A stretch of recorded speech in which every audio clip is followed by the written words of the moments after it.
আজকের ডেটে অনেকেরই প্রবলেম হচ্ছে যে ইনকামিং যখন আসছে তখন ডিসপ্লেতে শো করছে না, রিং হচ্ছে, কিন্তু ধরবো কোথায়, অর্থাৎ কলটা যে রিসিভ করবো তার অপশানই নেই। আমার নিজের ক্ষেত্রেও কয়েকবার হয়েছে। তো আপনার ক্ষেত্রে যদি হয়ে থাকে অবশ্যই কমেন্ট করে লিখে জানাবেন, এবং এই জাতীয় প্রবলেম যদি কখনো আসে এই প্রবলেমটাকে ফিক্স করবেন কি করে, তার জন্যই আজকের এই ভিডিও। মন দিয়ে দেখবেন, ইন্টারেস্টিং ভিডিও আছে এবং ভবিষ্যতে আপনার কখনো না কখনো কাজে লেগে যাবে। তো হাই ফ্রেন্ডস, আমি সৌমেন নতুনের ডাকে আপনাকে স্বাগত। এই ধরনের ইন্টারেস্টিং ইউজফুল ভিডিও দেখার জন্য অবশ্যই চ্যানেলটি সাবস্ক্রাইব করে বেল আইকন অল নোটিফিকেশনটা অন করে রাখুন যদি এখনো চ্যানেলটি সাবস্ক্রাইব না করে থাকেন। যারা আমার পুরানো সাবস্ক্রাইবার তাদের জানাই অসংখ্য ধন্যবাদ। তো চলুন শুরু করি এবং দেখে নিই। ইনকামিং কল আসলো, রিং হচ্ছে, কিন্তু আপনার ডিসপ্লেতে শো করছে না। এমন পরিস্থিতিতে আপনি যে ফোনটা রিসিভ করবেন তার অপশানও নেই। এবারে সেটা যদি হয় ইম্পর্টেন্স কল, সেক্ষেত্রে আপনার অনেক রকম প্রবলেম আসতে পারে। কাজেই এই প্রবলেম ফিক্স করা অবশ্যই প্রয়োজন। তো এই প্রবলেম যদি আপনার ফোনে আসে, সবার প্রথমে আপনি কি করবেন, আপনি আপনার ফোনে সেটিং অপশানে যাবেন। সেটিং অপশানে যাওয়ার পর স্ক্রল করে নিচের দিকে আসবেন। নিচের দিকে আসলে আপনি পেয়ে যাবেন আর অ্যাপ্লিকেশান অ্যান্ড পারমিশন, বা আপনার ফোনে যে অ্যাপগুলো রয়েছে যেখানে, অর্থাৎ আপনার ফোনের যে অ্যাপ ম্যানেজার, সেই অ্যাপ ম্যানেজারে আপনি এখানে চলে আসবেন। এখানে চলে আসার পর স্ক্রল করে করে আপনি খুঁজে বের করবেন যে ফোন সেটিং, অর্থাৎ এখানে কিন্তু আর ফোনটাকে আপনি পেয়ে যাবেন। তো এখানে দেখুন ফোন পেয়ে গেছি। তো এই ফোনের উপরে যখন আপনি ক্লিক করবেন, এখানে প্রথমেই আপনি দেখে নেবেন পারমিশন সেকশনটা ঠিক আছে কিনা।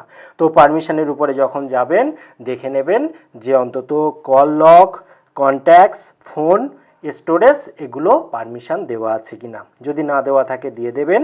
তারপরে ব্যাগে এসে আপনি দেখে নেবেন যে ওপেন বাই ডিফল্ট। এখানে দেখুন পরিষ্কারভাবে লেখা আছে নো ডিফল্ট সেট। তার মানে কি? তার মানে এমন কোনো অ্যাপ আর আপনার ফোনে রয়েছে, যেমন আমার ফোনটাতে রয়েছে, আর গুগল আর ফোন ডায়ালার, অর্থাৎ ওটাও একটা ফোন ডায়ালার, এটা যেমন বাই ডিফল্ট ফোনের সাথে থাকে।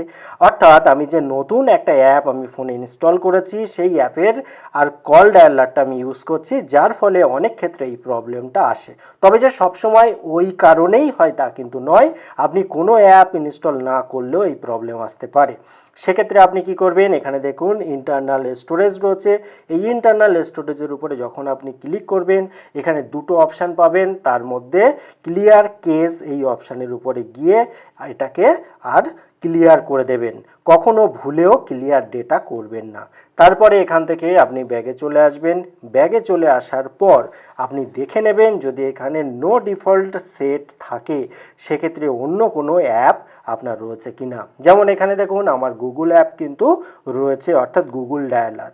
সেক্ষেত্রে আমি আপনাকে পরামর্শ দেব, যদি আপনার খুব একটা বেশি আর দরকার না হয়, তাহলে যে থার্ড পার্টি অ্যাপ বা অ্যাপ্লিকেশান আপনি ইউজ করছেন আর এই ডায়ালারের জন্য, সেটা আপনি ডিলিট করতে পারেন বা আনইনস্টল করে দিতে পারেন। তাহলে কিন্তু আপনার প্রবলেম আর পুরোপুরি শেষ হতে পারে, অর্থাৎ প্রবলেম সলভ হতে পারে। এরগুলো করার পর এখানে দেখুন এই অ্যাপের ক্ষেত্রে লেখা আছে আর ডিফল্ট সেট করা আছে। তো এক্ষেত্রে আপনি কি করবেন, এটাকে এখান থেকে আনইনস্টল করে দিতে পারেন। দেখুন আমি কিন্তু আপনাকে একটা পরামর্শ দেওয়ার চেষ্টা করছি, ভালো খারাপটা আপনি অবশ্যই নিজের মতো করে বিচার করে তবে কোনো একটা কাজ করবেন।